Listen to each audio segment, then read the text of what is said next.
Thank you, Mr. Chairman. Certainly thank all three of our witnesses. Great to have all of you here and your insights. And Mr. Davis, I actually, with all respect to the current chairman, I always want to say, Mr. Chairman, great to have you back as well. Let it out. Just keep letting it out. Well, your insights are certainly very helpful to us, and I want to commend Senator Coburn for having sponsored the legislation that resulted in this report, and the important work of GAO, and now following through on the assignment. And really what I see is the beginning of the process, the first of what will be hopefully a lot of dialogue between GAO, this committee, and its important work. And Tom, you touched on it perfectly, sustainability, that we don't just talk about these things, but then we follow through. And as when you were chairman and now with Chairman Nice, I have the privilege of chairing the subcommittee on government organization, efficiency, and financial management. And I assure you we will do our best as a subcommittee to sustain this effort from the legislative side and working with all the parties.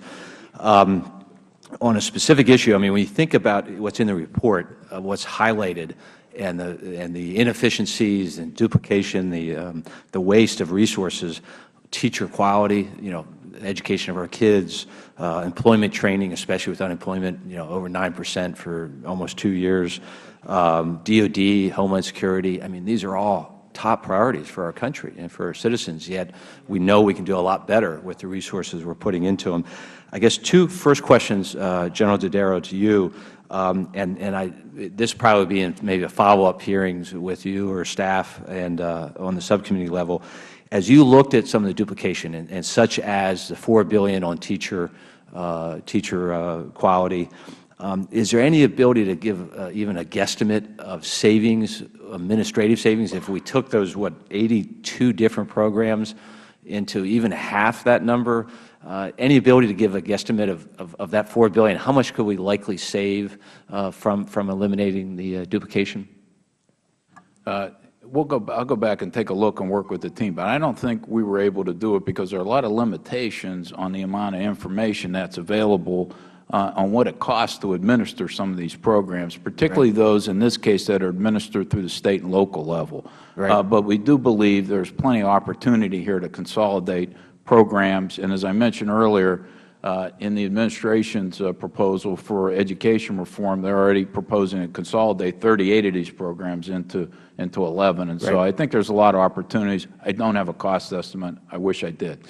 And I think that's a positive sign here, your reference to Secretary Duncan and DOE, that looking at trying to be proactive in that consolidation effort to be more efficient.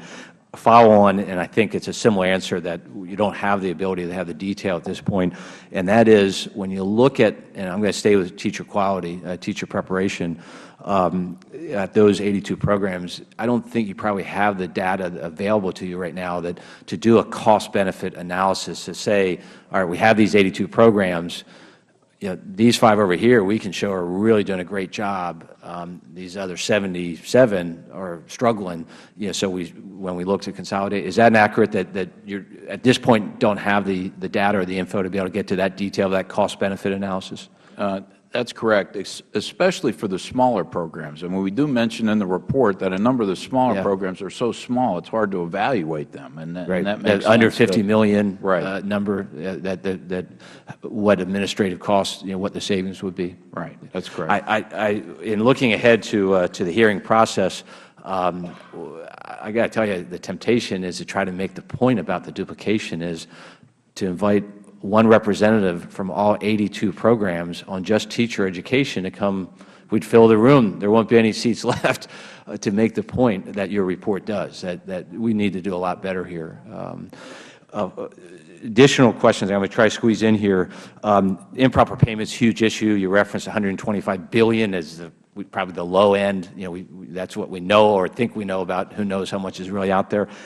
Any specific recommendations? Because when we think of how to balance the budget and deficit reduction, it's entitlement reform, and two of the biggest areas of improper payments, Medicaid, Medicare. Any specific areas you want to point us towards regarding improper payments in those two programs? The first thing I would say, in the Medicare area, there needs to be an estimate for the prescription drug component. Right now there isn't, and so the estimate's incomplete.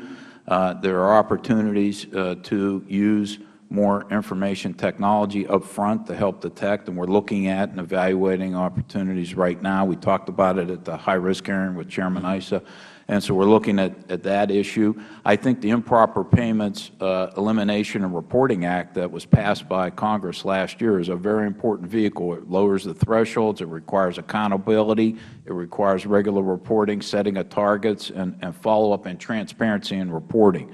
So I do think this is a really important area that, with sustained attention, that we can make a lot of progress on going forward. Hopefully, as we can sustain that effort with you. And Chairman Davis, did you have something you want to I add? would just add, look, on improper payments, I think, has been constantly a problem for government, and this legislation helps. There are so many great software items out there on fraud detection, anomaly detection, and the like that aren't being utilized. I think you need to continue to push that from here. And I just add, share and savings contracts are something the government needs to look at in some of these areas. That is basically that you don't pay anything unless you get a return, and then you can do a percent from that, and it's negotiated down. They are legal under the FAR, but they're rarely used. But it's a great way to get something out there quickly. It doesn't have to come out of budgets at this time. It's a net to the government. And I throw that out for discussion. I thank the gentleman. Thank you, Mr. Chairman. Thank you.